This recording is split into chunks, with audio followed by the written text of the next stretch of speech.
Hello, Gary Bonnell again. And yeah, it's very interesting where all of these videos are taking me. It's really an opportunity for me to express myself and also to share with you information that I have gotten from various forms through the Akasha, through my connection to some rather unusual beings. I've studied with so many teachers over the years, from Muktananda and Paramahansa Yogananda to Punjaji and Bhagwan Sri Rajneesh, or Osho now that he's called. I've had friends such as Ram Dass,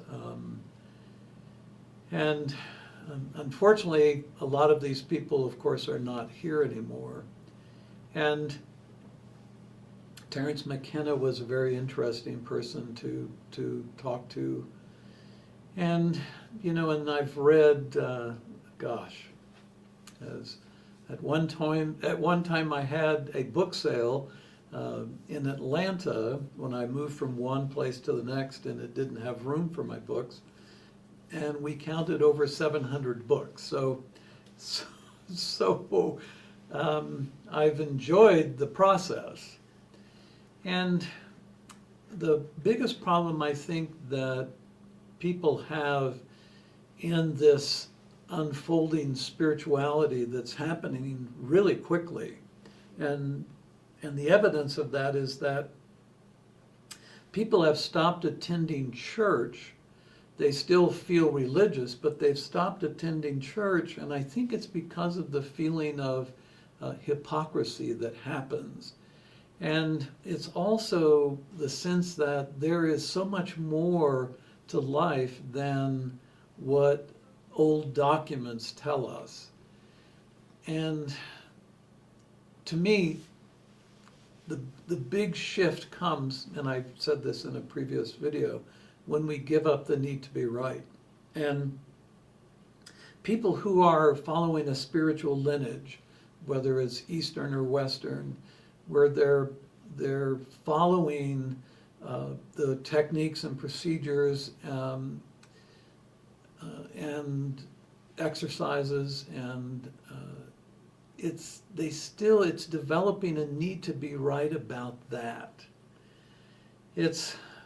I had a chance in Vancouver, British Columbia, a very long time ago, to speak with a gentleman. He was at that point advanced in age, and his name was Manly Hall.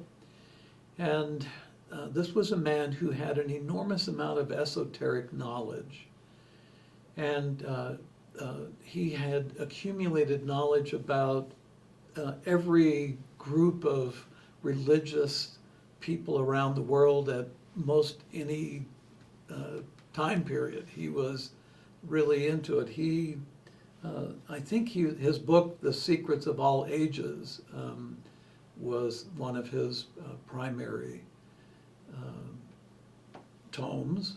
And when you think about needing to be right, it's also about spirituality.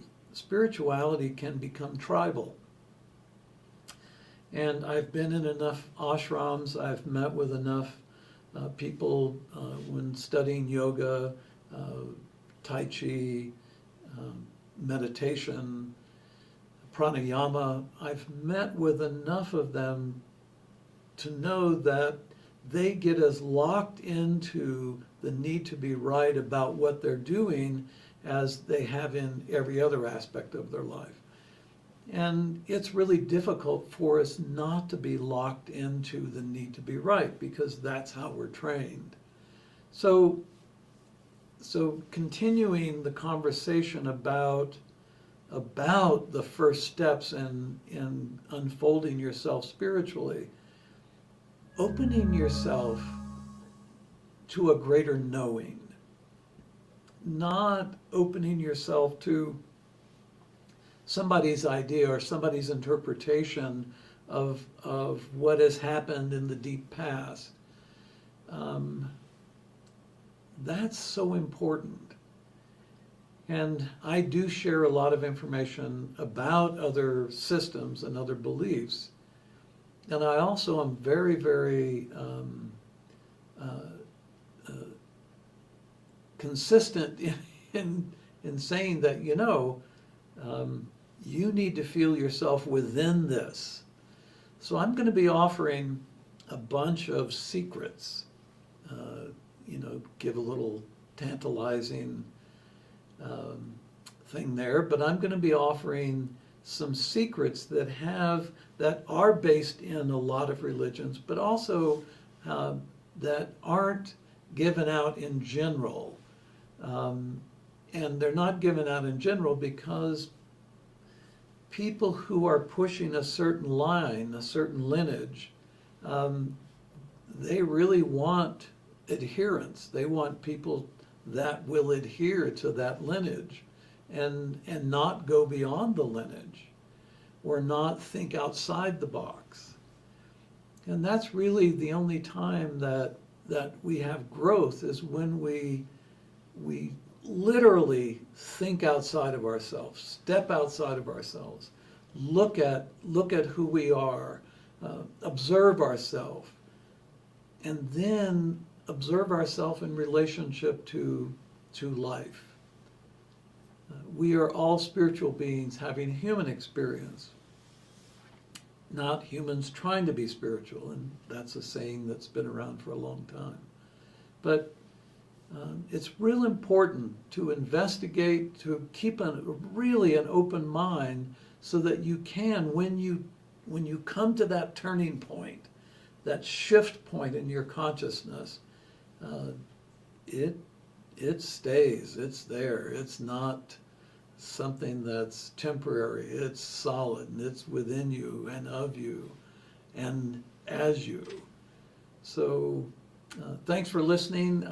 I'm kind of puzzled as to why I took this approach in this video, but I felt it was important to kind of get that off my chest. So I appreciate your listening, and I hope to talk with you soon. Thanks. ご視聴ありがとうございます。次の動画でお会いしましょう。Thank you for watching. See you in the next video.